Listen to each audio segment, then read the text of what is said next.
Hey there, Mike Estevez from Miami, Florida, the Miami Tri Guy. I'm going to share with you what it's like to race the Ironman 70.3 Florida in Haines City. Come race with me. Let's talk about Ironman Florida 70.3 at the Fort Wilderness Campground in Disney World. Then it moved over to its current location in Haines City in 2012, where former pro cyclist Lance Armstrong was the overall winner of that race. 2018, Hurricane Michael devastated the Panhandle, forcing Ironman Florida to move over to the venue of Haines City that year.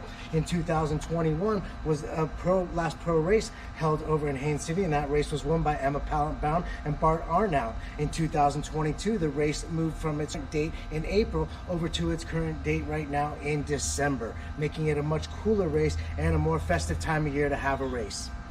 Let's talk about lodging for a second. There's not a lot of choices you're going to find around the Haines City area, but there are quite a bit of Airbnbs in the immediate vicinity of Kissimmee, Balmoral, and Celebration. Those are the immediate cities around. Disney World is only 30 to 40 minutes away, so if you're bringing your kids over to this race, this is a great kid-friendly race to bring your kids on over. And like I said, the theme parks are only 30 to 40 minutes away, making it a great place to stay and be able to race, and it not being too inconvenient whatsoever. So let's talk about the venue. The venue, everything is in one place, which is just fantastic. The venue is held over in Lake Eva Park on Lake Eva, where the swim start, the swim exit's going to be in Lake Eva Park is where we're going to have our transition. It's where you're going to have your finish line. It's where you're going to have your athlete check-in. It's where you're going to have your expo. At the clamshell, they're going to have the athlete briefing. They're going to have the award ceremony. So everything is right there at the Lake Eva venue park. Also, the run course runs right through the venue right as well. The run course, as a reminder, is a 2-loop course, and it runs through that Lake Eva Park. So everything's right in one great,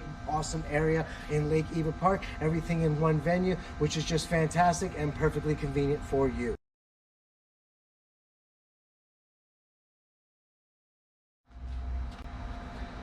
Let's go over the swim, folks. That's what everybody wants to talk about. Like I said, right there at the venue, Lake Eva Park, is Lake Eva itself. So the swim entrance and the swim exit is going to be right there, right at the venue. It is a sandy beach, so remember that. It is a sandy beach, so on the swim exit, you're going to have sand on your feet, have a bottle of water over your bike ready to wash off your toes. Now, it is an M configuration, okay? It's going to come down and come up in an M shape, okay? Right in the middle, sometimes there's 2 sausage buoys that has a timing mat right in between it. Last year that timing mat wasn't there, but it doesn't mean that that timing mat's not going to be there right in the middle of that course as well. And that little 2 sausage areas gets a little punchy sometimes, so keep that in mind as you're crossing through that middle barrier. When you're exiting the swim is a slight ramp out in a little bit of a sandy area, then you're going to go through some grass, and then you're going to go right over the transition area in your bike. Like I said, it might be a great idea to have a bottle of water over by your bike just to rinse off some of that sand off your feet before you get onto that bike.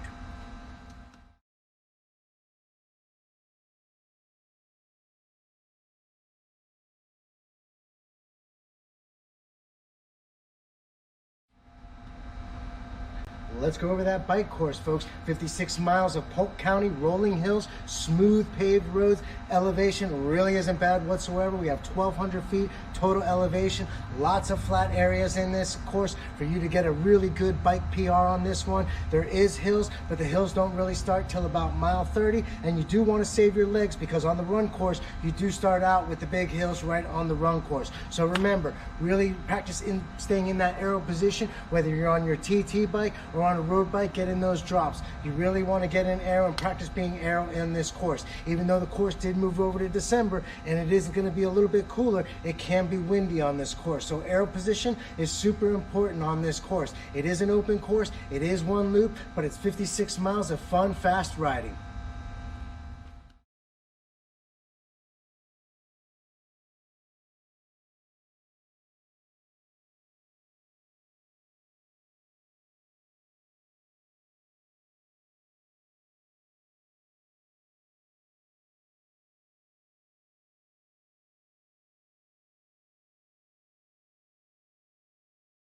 Okay, folks, you saved your legs those last 26 miles of the bike. and you're coming out of T2. Now remember, if you were issued a penalty card on the bike, whether it was blue or yellow, please make sure you serve your penalty time before you start that run. Now the run starts with hills. It's 2 loops, total 13.1 miles.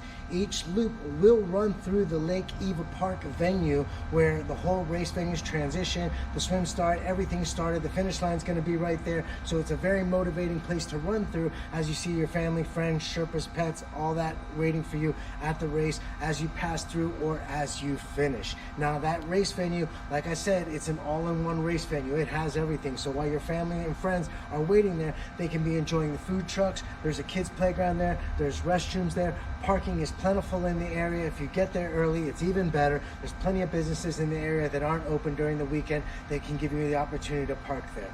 I hope some of these race tips were really helpful for you, and I hope to see you at Haines City in the near future. Thanks, folks, for giving me a try. Please contact Miami Tri Guy with any questions or tips on this race. Have a great one. See you at the races.